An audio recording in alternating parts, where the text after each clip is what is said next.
you're going to get feedback. You're going to fail. I fail like terribly. Like I am so bad at failing, so bad. And Ariana is always so good at it because she's like, hey, we're going to fail and that we're going to learn from it. And here's what we're doing differently. So she quickly takes that and puts it into a place of movement. Like, okay, let's work our way through it. Let's forward motion this. Let's not sit in it.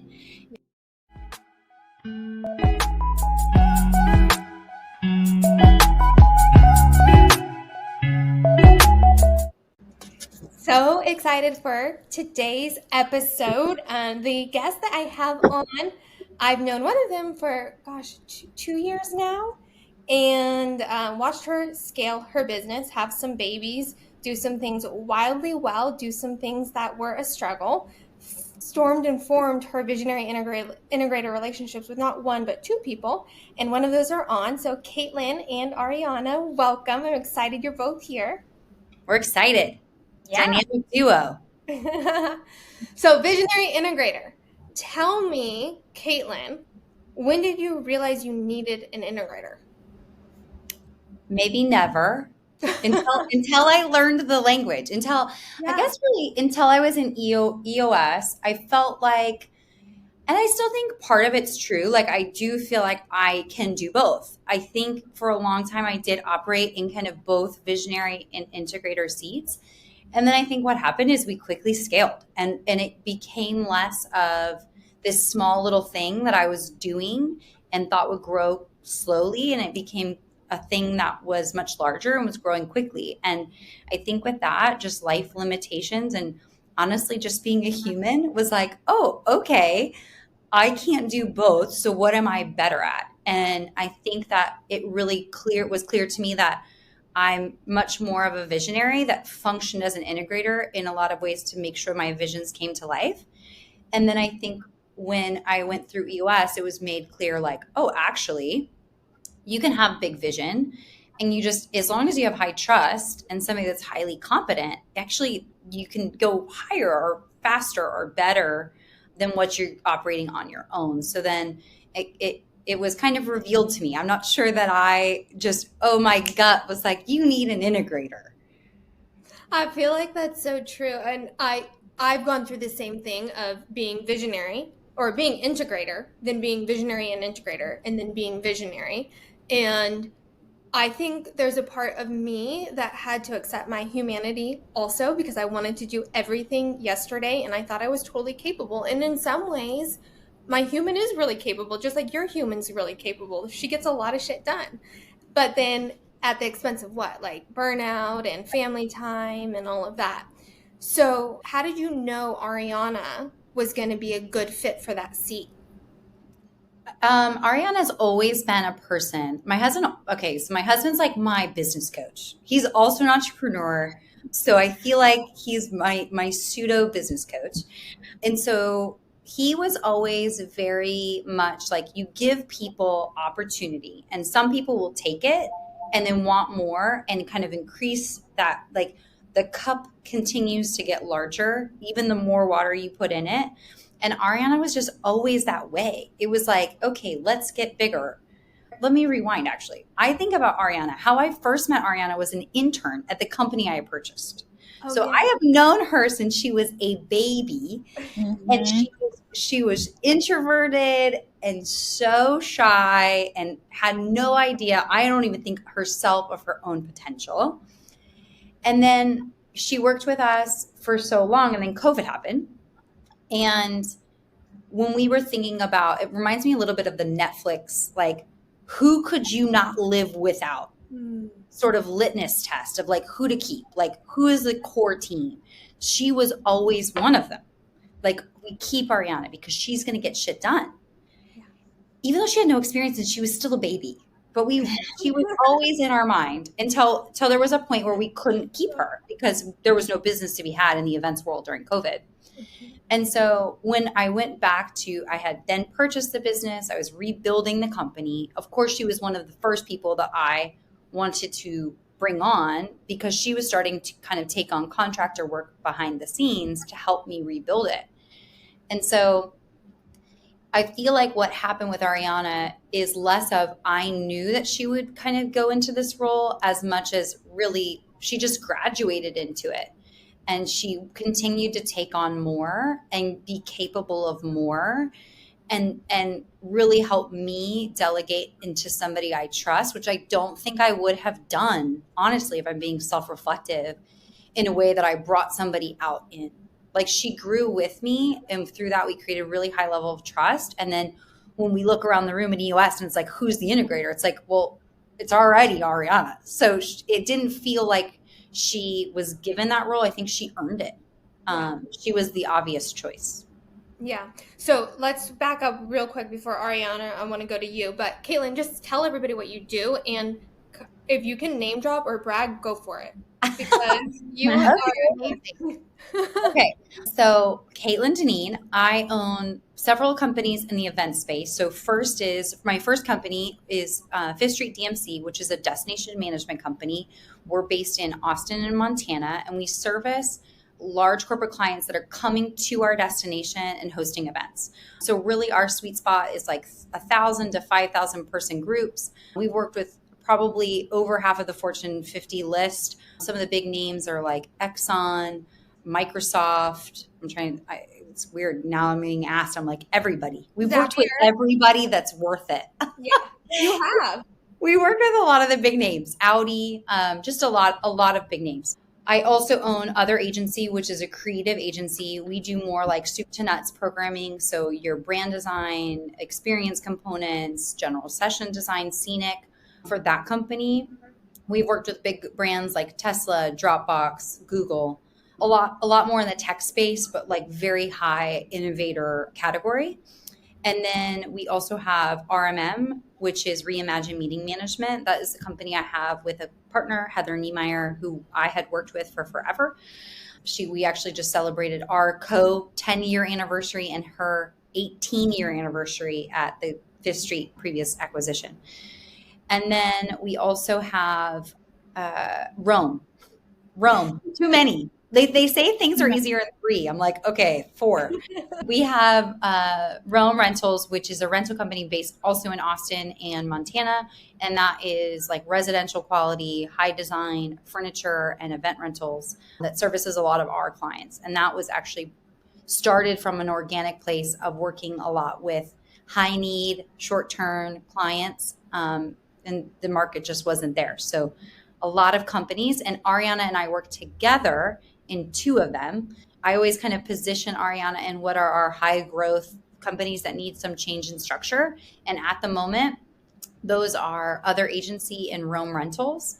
Those are both brand new companies that we started in 2021. And then she had graduated Fifth Street. When we first started that company, we were building it from 500,000 to now about a $10 million company. So we've done some quick, good work. Yes, this is why she has to be young and a baby. Yes. She has to be an bunny to keep up with you. Yeah. So Ariana, you and I actually had lunch one time when you were trying to really own this integrator role. What was that journey like for you? I totally understand trust because that's so critical, but then just going from really the inexperienced side of it to knowing the container of the role and stepping into it, like how did you do that? I mean, it's crazy talking about the journey, Kaitlyn, like from the inception to now. But yeah, kind of just like you said, it just kind of happened. I kind of feel like I've just kind of fallen into it because I've earned it. And I feel like we have a really, really great trusting relationship. And I mean, it feels good that someone is investing their time in you to growing you up and trust you with such a big part of their company. So that's exciting. Okay, so yeah. I personally think the job of the integrator is to focus execution. Like that's what we're supposed to do. And visionaries are terrible because we chase shiny pennies. We have new ideas every single day. We want all of them executed yesterday. And it takes a really strong personality to manage a very driven visionary. So I think the two of you clearly have high trust, and that is critical. But there is also an element, I think, that the integrator has to have of where they can say no to the visionary, and the visionary respect that, but also say yes and. Like, I love this idea, and we can get to it in 90 days or 6 months, but we need all of these other things. So how did you actually manage Kaitlyn? Or do you feel like it was the other way around? Like, what was your dynamic? In the beginning, it was probably Kaitlyn managing me in the beginning, obviously, and then as we progressed, I've kind of grown up, started off as a producer, then to that ops manager, and now managing director. Quasi, I have 2 companies. And so the way that we typically work is we'll kind of download each day, and it's kind of her delegating me, and then I'm putting together timelines and delegating down. But it's her trusting that it's going to get done, and that I'm accountable, or I'm holding those people accountable that I'm delegating to, and then checking in with her. It's like, project management is all about open communication. Really, any relationship, number one key is communication. So I think that we have a really strong way of communicating in that way. So, and she's holding back. She'll tell me all the time, like, okay, you think it takes A to Z, and you're like not considering B, C, or D. And like, yeah, I'm not afraid. Yeah, like if something's unreasonable, obviously we're gonna talk about it. We're gonna have a conversation, and we're gonna say, okay, what's doable? Who's available to take this right now? It's an open and honest conversation. What can be done?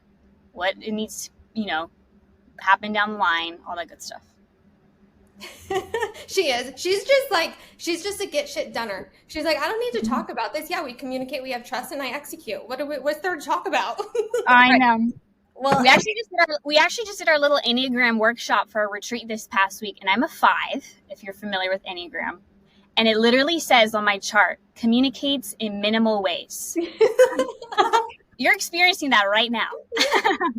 Little words. She's like, I just execute. I just do. Just tell me what needs to get done. I'll make sure it gets done, and on to the next project. And so that's how we've been able to climb. So, Kaitlyn, since Ariana is a woman of few words, and I'm one of many. I'm a 3. I know. I call her the silver tongue. She has such a way with words. It's great. Kaitlyn, you and I share our personalities. We're the same on the Enneagram. We're the same on Myers-Briggs. Really? Yeah, I'm the opposite of you guys. Because you're introverted, and we're both extroverted. Yeah. Can you tell? But I think it works. It works. You're the visionary. You're out there. You're getting business, and I'm I'm more like the behind the scenes, and we get it done. We get it over the finish line. Right. Okay, she just said this, and we're having open conversation, so I'm going to break format for a second. I'm curious, Staci. I just learned that my default with my Myers-Briggs and with my Enneagram is when I feel stress, like overwhelming stress, I switch to my I. And I'm like, I don't want to sell. I don't want to be the face. It's too much pressure. And so when I'm overstressed, and I catch myself doing that, where I'm like, oh, like I'm stressed about this, I could just go sell. But I don't do that when I'm hyper stressed. Do you do that? Wait, so you're saying you don't lean into being in your outgoing personality? When I'm like overly stressed, I shift to my I. Like I switch from an E to an I. I go like insular. And I take stuff way too personally. And I'm like, I don't want to go out. Everybody hates me. Everybody's mad at me. Oh, okay. I love this conversation. Okay, this is good. All the time. And Ariana is like, you are like, we got to get stuff off your plate because I need you to go sell, babe. Yeah. And I'm like, I can't sell. Everybody hates me. And it's ridiculous. That is how I feel. So I love this. Okay. So I think this is great because I'm the same way. And on Myers-Briggs, you and I are ENTJ. Yeah. But I typically am ENFJ. So which it has more feelings and more empathy. But when I'm stressed, which is when we just recently took this, maybe 6 months ago. Yeah. I had no empathy. I was all just I was shut down internally because of the pressure. So I totally resonate with that. So when the pressure is really, really high, I have to take my emotion out of it and I become robotic just to execute. And Yeah. I don't like being on stage and I don't like being front of room when I'm it's kind of a transformation process and it's really hard to publicly transform. And so you have to be this leader and on stage and presenting and be articulate. And then you also are going through an internal up leveling. And it's like, no, I just want to hide in cocoon, go through this transformation and come back out a Right. butterfly. I don't really want everybody watching me go through this. Right. So I can totally empathize with that side of it, which my sister is my integrator now, and I completely trust her. And she protects my energy. So she's always like, go, no, I want you to be in the clouds. I don't want you thinking about that. I don't want you worrying about that. I'll take it off your plate because you stressed is not productive for what I need from you in the company. And so it sounds like, Ariana, you do the same thing with Kaitlyn. I feel like we do it for each other. Yes, I would say Steph and I do the same thing. We do it for each other. But I will say she, like, Ariana is definitely more, I'm more like, Ariana, go home, like go to sleep. You've been working too many hours. And Ariana is very much like what you just said with your sister, where it's like you like stop giving this emotional energy. Like a lot of times too with like feedback, man, like I sit on feedback. That's my any like not to go too many personality tests across the board, but that's my three showing up where it's like someone says something negative about me and like it cuts so deep because it's like, hey, I've thought this about myself about 50 times. I've like shut it down, shoved it back, and you bringing it up makes me feel icky. And now I'm going to sit on it and think about it and mull over it. And it disrupts my pattern. And I think what Ariana has done so well when we're kind of in an era of change, like we're growing so fast. So you're gonna get feedback. You're gonna fail. I fail like terribly. Like I am so bad at failing, so bad. And Ariana is always so good at it because she's like, hey, we're gonna fail and that we're gonna learn from it. And here's what we're doing differently. So she quickly takes that and puts it into a place of movement. Like, okay, let's work our way through it. Let's forward motion this. Let's not sit in it. And I think a lot of times too, like I feel like I'm a driving energy force for her. And I feel like where she's a driving energy force for me is like, I would just sit on it. I would just beat myself up about it and probably not learn from it. Whereas she's forcing me, honestly, to learn from it faster because now it's in a process. Now we're going to avoid that pain by rejiggering the system to make it work for this sort of thing and get better, which is not my skill. I sit in it. Well, you're learning, you're getting better, you're evolving. Right. You don't completely in a different way. In a different way. In a different way. I think also that visionaries tend to be more emotional and integrators tend to be more logical. So as also visionaries tend to be founders. So we're the ones that are creating, and the process of creation is art. And art is a very vulnerable process. And if we take the vulnerability out of the creation process, then we're not really being authentic. And so it feels like what we're producing isn't real. Right. So it's natural when you're a visionary and you're the creator, when you create this art and you put it out there and somebody critiques it, it feels personal because it feels like it's an attack on the art that we've created. Whereas for an integrator, they're the ones that are monetizing the art, if you will. They're like systematizing it, streamlining it, making it all process oriented. And so they're detached from the fact that it is art and you spent months dreaming about it, sleeping, eating, driving, showering, everything. It was internalized with you. So it's very natural for a visionary to feel that. Mm-hmm. I'm curious how I've dealt with it is to not over-identify with my successes or my failures. So be neutral, working to be neutral about both. And then also reflecting on my humanity, which perfectionism is something I struggle with, is where I'm allowed to be human. And just because I'm judging myself on how far I have to go instead of how far I've come, I'm actually undermining my progress, which is why an integrator is so powerful, because they come in and say, no, actually, we'll just keep going. Put your big girl pants on and let's roll.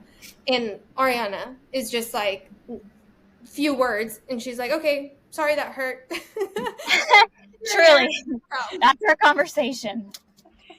Yes. Yeah, I mean, I feel like you're further along in that journey than I am. I think if I were being optimistic, I would say that I don't take it personally. I don't think that that's true for me at the moment. I think too, the hard part is like, not to pull the mom card, but like as a mom and as a business owner, I give up so much. Like I give up time, energy, all of that with the goal of giving up less of it on the back half, right? Like we front load, my babies are little, and there is a reason for that now. But for me, it becomes more personal because of what I've personally sacrificed. And so it's the layer of, I do this and I've started to get comfortable with the idea. I do this for me. Like I've built this for me. It's not for my kids. It's not for a trust fund 30 years down the line where it doesn't probably matter anyway, because no one's going to have a job and everyone's going to work for robots. That is not what it's for. It's for me. It's because this brings me joy. I feel like I'm good at this, and I love it. That's why I do it. But also when you're, dealing with like a negative critique from a client, or you're dealing with really harsh employee feedback, or you're dealing with whatever it could be, a fire that you didn't anticipate, I think it does hit personal for me still. And I think that that's where really I rely on this relationship, because like you're saying, it does not feel personal to Ariana. And because she's so legit, like she's more objective. And so she's able to look at it and be like, this person's just crazy. Like they're actually just like, there are crazy people in the world and we've interfaced with one of them. It's fine. And I'm like, okay, but like if I'm an asshole, you're going to tell me, right? And she's like, absolutely. I would tell you if you did something wrong or you took the wrong path, because that's also her role with me. And so I think having both the, hey, we got to move on, we got to get shit done, you need to move on, that's valuable. But also I really do believe that if I was acting out of character or doing something that was not right for my clients or my team or for myself, that she would call me on it, and vice versa. But like truly, I think in the visionary seat, you need that in order to grow and scale and move quickly. Mm-hmm. I was listening to an Alex Hormozi talk the other day, and he was talking about he partners with portfolio companies to build his portfolio companies. And one of the things that he looks for, and the main thing he looks for, is character. And there's a quote from Dr. Henry Cloud that talks about character being the ability to show up for the task at hand and be able to overcome it. And I think as business owners, when you're scaling your organization, you're going to continually come across situations that you've never encountered before. And so it's going to test your character. And you're not always going to get it right because you have never crossed this bridge before. You haven't had this dynamic before. And that's where a lot of grace comes in. But we are so hard on ourselves, which is why having a culture of grace is so important. So continuing down the kind of the channel of integrator down to the team, I have experienced when introducing integrators between the visionary and the team, if they're not used to that, there's sometimes end runs where people want to go to the visionary instead of going through proper communication channels. Have you guys encountered that? And if so, how did you handle it? Yes, I think in the beginning the team was pretty hesitant because Kaitlyn does like to be pretty involved in the design. So just going to her directly is definitely an issue. But what they don't realize is, okay, she has a limited amount of time, which she has to spread between 5 businesses. This is why I'm here to help you to kind of act as that barrier, and we need to respect that boundary. So the way we kind of overcame that is fully processed out. if you have a question for Kaitlyn, or really for me, okay, I'm going to send Kaitlyn an email. We'll talk about it whenever we touch base. Or it's like a review email at the end of the day. Hey, I need you to look at this. But it's not, hey, you're going to pop into Kaitlyn's office, or you're just going to call her or text her. No, you're going to come to me first. Mm-hmm. And I think it took time, because I think my instinct is I want to show up. I want to be there for every call. I want to be there for every meeting. I want to be an active participant in what I've built, which I do think is somewhat rare. The more and more I'm seeing business owners, people are like, I want to scale this so I can get out. I'm like, no. I want to still design events, and I still want to talk to clients. And like, again, this is a passion business. Like, yes, I hope to make money. That is the goal. This is a business, is not a nonprofit, to be clear. But like, also, I don't want to live in a glass castle. And so what is the balance? And I feel like it took us a minute to figure that out. And then I also feel like and also like understanding that your time is valuable. And if you have all these goals and you want to scale all your businesses up to a certain level, you're going to have to pull away in some way, even though it feels uncomfortable. Yeah. I think too, like, I even see that now where there's a bit of good cop, bad cop dynamic sometimes. And I think what has been most successful that I've seen is like for me to cut it off.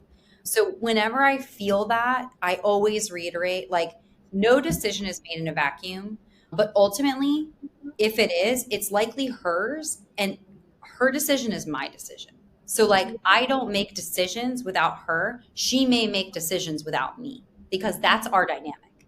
So like, I'm not, hey, we're going to go open a company without talking to Ariana. But if Ariana came to me and said, hey, we just opened a company, I'm sure there's a good reason. Let's do it. So like, we have a little bit of a different, dynamic in the sense of, I think what people assume is because I'm at the top, I make all decisions, and that's just not true. I cast the final vote. I break the tie. I set the initiative, but I don't really honestly make a lot of the decisions that people assume I make, including like even hiring and firing. Like, people assume that it's me. Very rarely is it me. Right. I might be the one to be like, hey guys, I see something that's not working here. You guys need to make a decision. I'm going to force you to make the decision, but it's not my decision because I don't interface in that way. And so I feel like, the good cop, bad cop has definitely been, again, where we've learned. And I have attempted to integrate or have integrators that were bad cops, and by design, like, hey, this is going to be the token bad cop. And that just upsets culture. Like, it's not people. I think a lot of visionaries want that because they don't want to make the tough choices. And that's actually not what for what I see a successful integrator does. I don't think a successful integrator is just a bad cop. They're just giving you a better 360 vantage point. But they're not bad cops. Right. Ariana's not a bad cop. I think it's also the team needs to know that they have an advocate.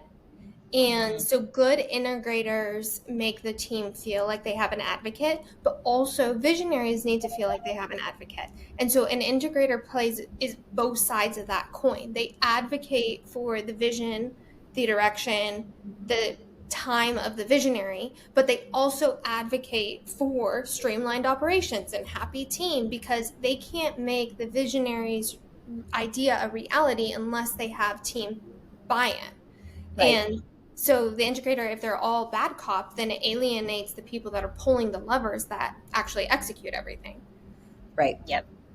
That's a balance for you as the integrator, Ariana. So how did you, especially because you elevated into the integrator role above people that maybe felt like they wanted it or could maybe do it, how did that journey go from kind of winning the team as the integrator? I think it was in a unique situation where everyone in the team basically was new. And so it was a little bit more of a heavy investment in training of the team and really getting that solid foundation under us before, Kaitlyn and I both felt like, okay, this team is a well-oiled machine, processes in place. We feel good about that they can work together and not fall apart if I leave on to the next business. So that kind of is process. So just getting process, people in the right seats, and then moving on to the next one. So when you were organizing those different aspects, delegating them, and then establishing management, where did scorecards or dashboards or metrics come into play? For Fifth Street, we had a bi-weekly L10. And so we did utilize the EOS1 app. I know it's still in beta and it's very clunky, but that's kind of where it lived. I wouldn't say that was the source of truth for the team. I think it was just us repeating core values and understanding where all our documents lived and knowing that they had access to it, and then that they had access to me as support. That really kind of grew the team up to where they are now. Yeah, so Kaitlyn, from your perspective, because in order for a visionary to elevate, one of the things visionaries are labeled are control freaks, because we want to know everything that's going on, where things are at, make sure that quality is there. How did you make the transition to, besides trust? Like, obviously you had trust, so you trusted her to make sure it got done. But with 5 companies, at some point you need dashboard, scorecard, and you need to trust those metrics so you can make data-driven decisions and have strategic conversation. So how did that journey go from your vantage point? Yeah, well, I think that you're flattering in the sense that you feel like we have a lot of data. We are just getting, honestly, if I'm being open and honest, we're just getting to a place where I feel like that's actually a strong way to make decisions. I feel like as an owner, always, I'm from the hip. Like, I make gut decisions way too often, because that's how we've had to operate. I feel like we actually make better decisions from the gut at first. I think the scorecard or metrics help support them when they're hard. Mm-hmm. So what I've recognized from a financial perspective is we've made a lot of gut choices, some of them wrong, some of them right. A lot of the right ones were my gut was right. A lot of the wrong ones were because we didn't have really good data to support the decision. So I think that now, as we enter this new era of like, hey, we have our shit together, we are going to have strong data, I think we'll make better choices from a financial perspective. From like a personnel perspective, I feel like, our business is people. Like, we're project management, we're people. I feel like the way that Ariana has always kept me in the loop was I started as a producer in events, so I get the job. So it's really easy, or it's very hard to fool me if the job is getting done or not done, because it's just, I know it. So you can't bullshit me. I know it. But what was really good with Ariana is I would have those senses because I was further out. So I'm not as in tune to where things are, who's at where. And she would create dashboards for me specifically so that I would have kind of a lens into what's going on. So even if something's on track or off track, if it's off track, I understand now why quickly without getting into the weeds. If it's on track, I understand, hey, I had to step in here if that was the case. So I feel like we had a really good system, because what I will do is exactly what you've described, which Ariana calls my squirrel when I get squirrely and I get into the details, right? And that prohibited me from doing it. And she would redirect me like, hey, stop asking me about this project. Here it lives. Go here. And then if you want to talk about it more after you've read it, then we regroup. But I think that ultimately, to answer your kind of initial question, I feel like I still have that control mentality. I've seen the opposite end of giving that control up, but I still want to check in quickly. So I don't get kind of into that control freak mode. It's just, as long as I have like a quick bird's eye view of what's going on in the details, I feel settled.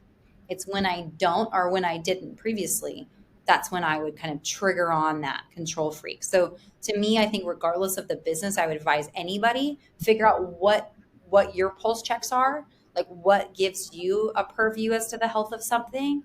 Have your integrator own that, have it updated regularly. And then when you're meeting, you're reviewing that document. Mm-hmm. Like, okay, is this giving you what you need? If it's not, then let's add it here. And then as those things continue, you continue to add. And then it becomes, like she said, a source of truth.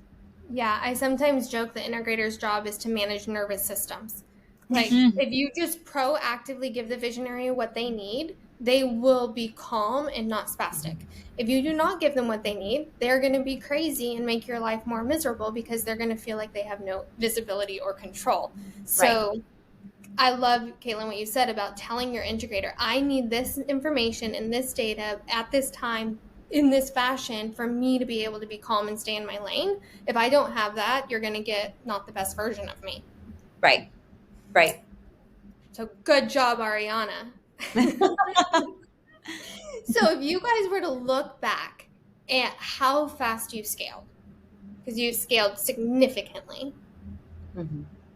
What were some of the things that you're like, top 2 things, I crushed it, I'm so happy we did it this way, and then like, oh my gosh, that was a complete train wreck. If I went back, I would do this differently? What I think we crushed is I think we crushed branding, like us self-branding, like us understanding who we were from a visual identity, how we communicate to clients, like what are we selling? What is the archetype of a person that wants to buy? What's our avatar? And getting really clear on that. So like we didn't settle. And we didn't settle. So I feel like I know very like, again, like gut check. Like we have 4 companies that could work with any client. Honestly, we cover most of the components of an event. Within 5 minutes of a conversation with somebody, I'm going to know where they land. Mm-hmm. And that's helpful as you're scaling because it quickly puts people into funnels, or you say, not my client. Mm-hmm. So I would say we did that well. I think the other thing we did well was we started fresh. Because I had purchased a company, I think the inclination was to have all of those systems grandfather into this new generation. And I think very quickly we have learned that this is a different business. It's a different business. Our company post-COVID is completely different. And so the systems that we work within had to change. And so it was as foundational as like, okay, we're no longer using PowerPoint. Like we need to evolve with the market. So that was one, but it's also to like the team makeup. Like who do we hire? Like previously we were hiring, sorority girls that just graduated from UT. Ton of value in that from certain aspects, but that was no longer what we needed. So we needed people with like architecture backgrounds or graphic design backgrounds that had a lot of experience and education because we were now interfacing with a different level of client. Somebody that, again, they're not passing the sniff test. Like you have to have experience. You cannot fake it always. Sometimes you can, but not in these rooms, not with these companies. So I feel like we did those things really well.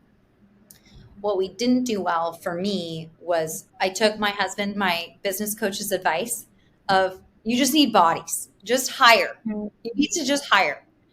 And there was a generation of employees that I like literally in my mind, I'm like, that is that era. And almost all of them have not worked out. And that's because we had no onboarding process. We were not organized.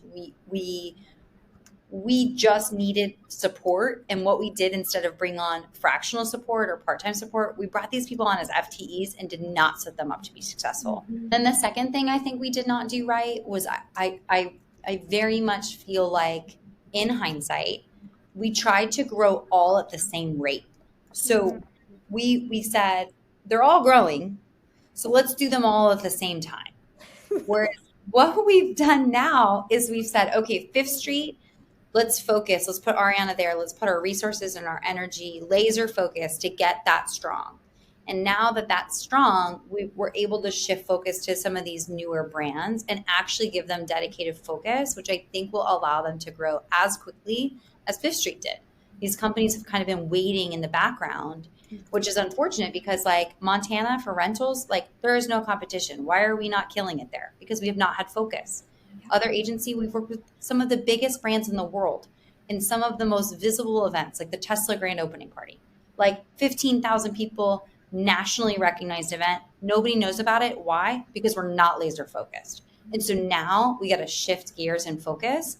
And I feel like had we done this differently, we might have been more successful. I think identifying your avatar for sure and getting super clear about that. And then Ariana, to your point, not settling is huge. I've done that right and I've done it way wrong.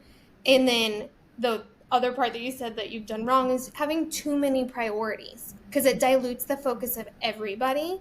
And we think in silos, and I've made this mistake too, where it's like, well, it's not that much work. Like each one in its silo does not feel overwhelming, but then you take all 5 things or all 10 things, and then they feel massively overwhelming, because we still have to have processing time where we're thinking through what we're doing. But if you have 10 things that you're processing, you're not really going deep on any of them.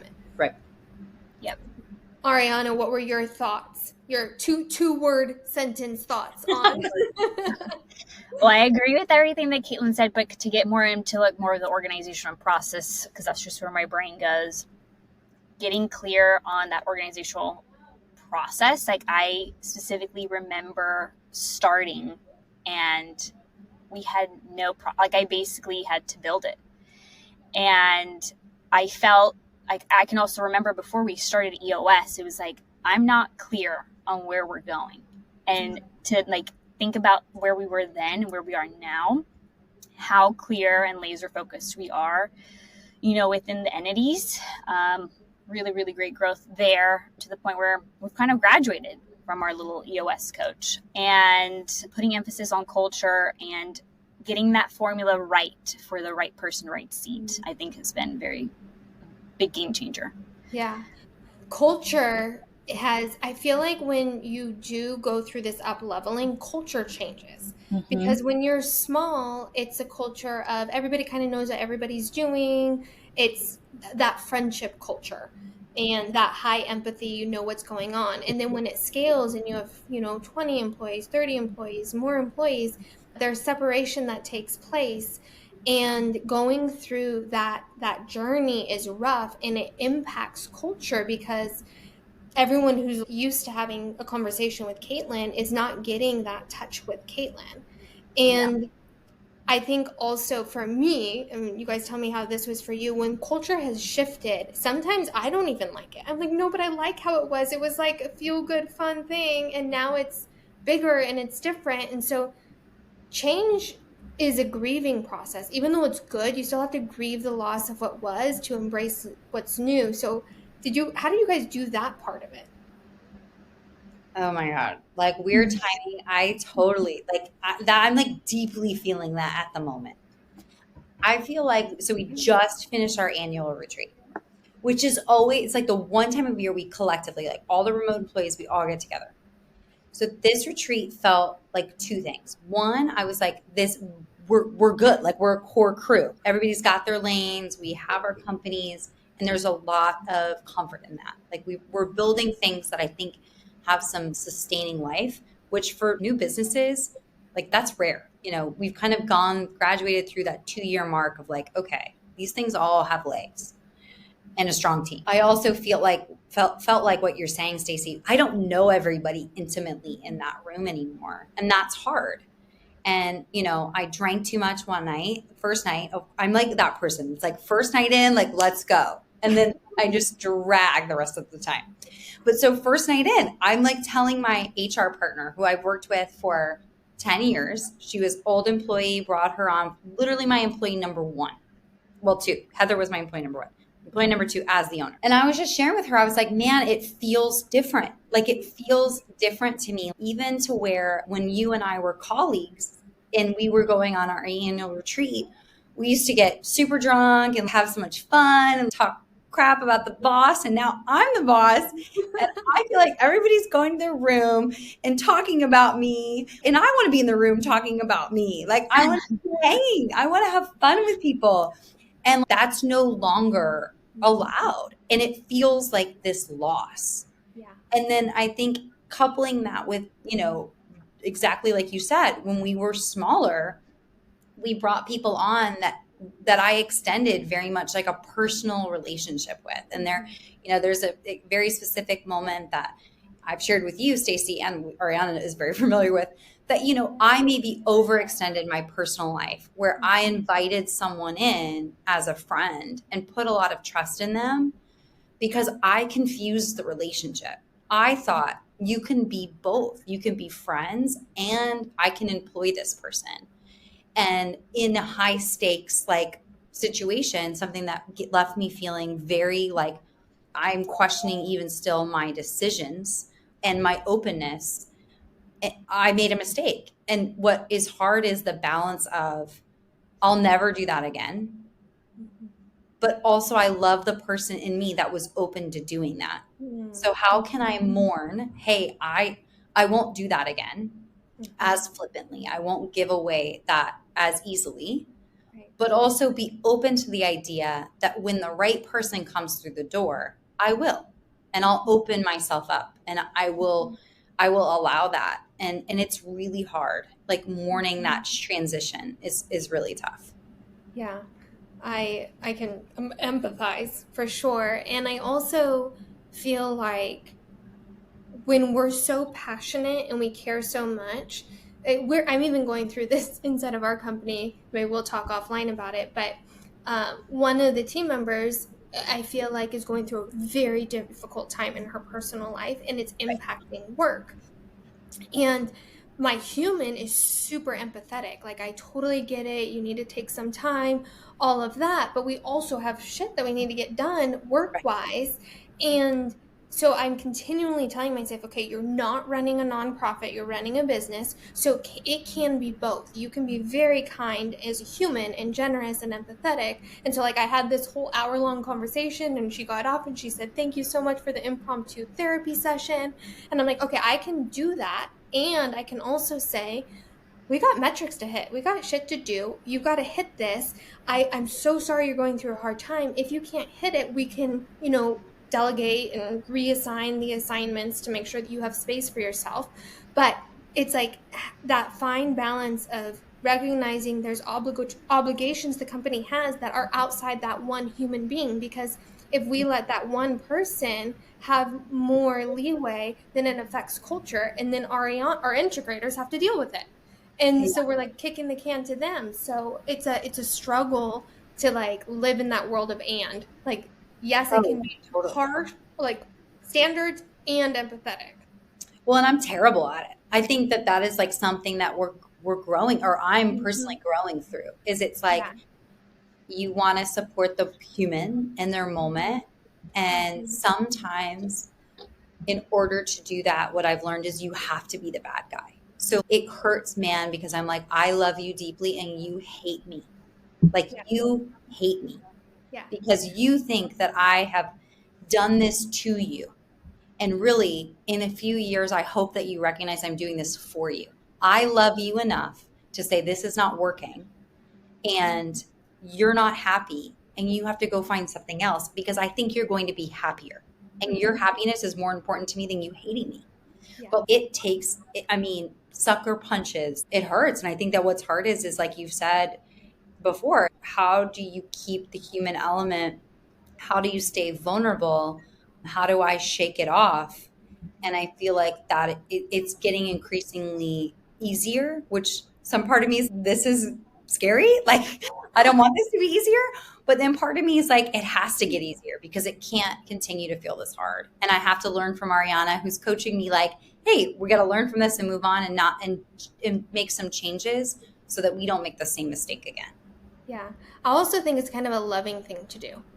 Like, maybe this is my own twisted mind game I play with myself, but I feel like when people have recognized a pattern in my life that isn't serving me and drew their own boundary, like it was actually good for me. Like you're saying, this employee maybe will come back in 2 years and say, thank you so much for doing this because it actually provided me the opportunity to find something that was more fulfilling.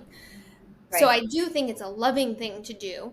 And how we message it and frame it and package it impacts it as well. Sometimes when we're frustrated, we say it in ways that we're like, dang it, why did I say it like that? And then when we're really centered and grounded and not stressed and not overwhelmed and not distracted and not chasing too many shiny pennies, which is very rare for visionaries, is we handle it perfectly. Right.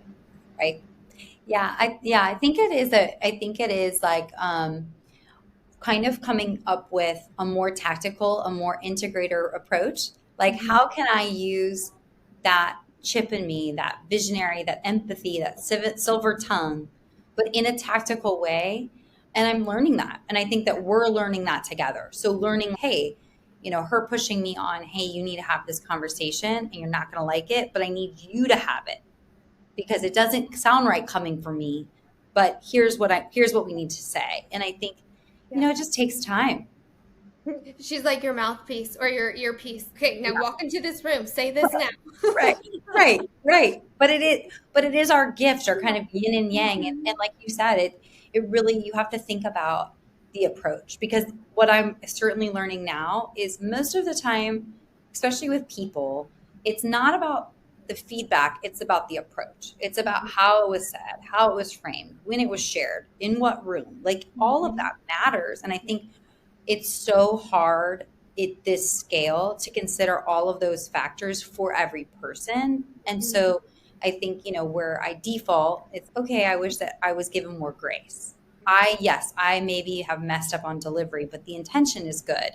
But I think it is also from me, like eating some crow and being like, hey, no, I didn't show up in my best self in that moment.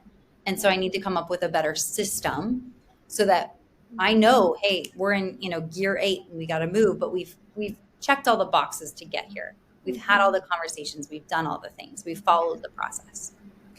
Giving and receiving grace. I like it.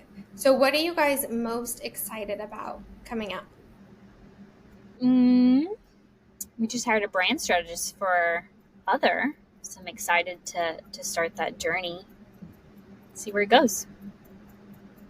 I think for me to have Ariana kind of step into these new roles, she's only been at these companies for like 23 days. And so I'm like, okay, clock starts now. Let's go. So I'm excited to have her transition into this new kind of my baby brands, like these brands that really have been built by me and my brainchild. And I want to see how far they go, because I really feel like we've just scratched the surface. Yeah, definitely. How would you guys define success? We just talked about this in our annual. Mine was, we made money. Oh, which is very different from her answer. What was my answer? I don't even remember. What was your answer? It wasn't money. It was like, hey, yeah, we had fun. Like, we learned these lessons, which is all important. But at the end of the day, this is a business. But this is how we got there is also part of the journey. And, but it gives you the differences between integrator. Yeah. I mean, I think for me, how I would define success is that we are able to do what we love to do and stay in our lanes. Like, I really don't want to be an implementer.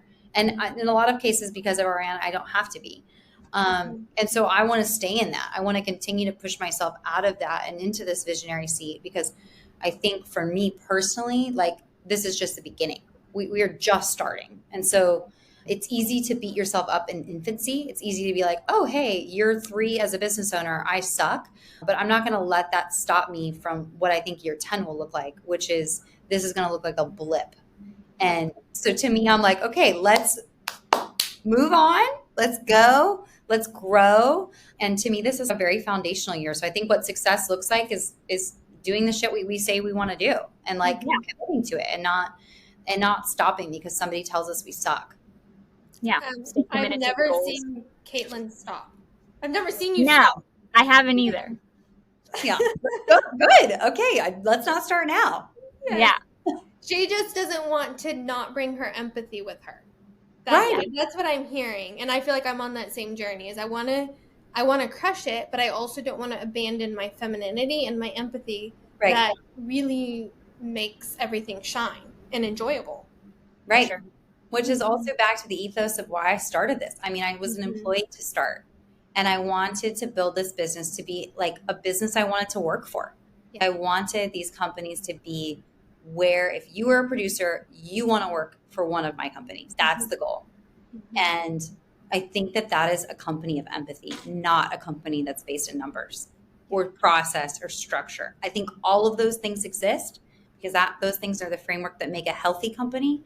But I think kindness and empathy and care are like what would set us apart. Yeah. 100%. I agree. So if people want to connect with you, where can they find you? Radio silence. We're nowhere. We have this great business, but you can't find us. You can find us. We're on the internet. We are on the internet. I'm on LinkedIn. I feel like my goal is to be more active. So you can certainly find me personally there. And then all of our brands are very active on social. So Instagram is a great place to meet any of our companies and kind of get a sense of the work and what we do. Yes, well, you all are awesome. I'm so excited I got to chat with you. And Ariana, next time, don't talk so much. I won't. So much. Thank you. All right. Bye.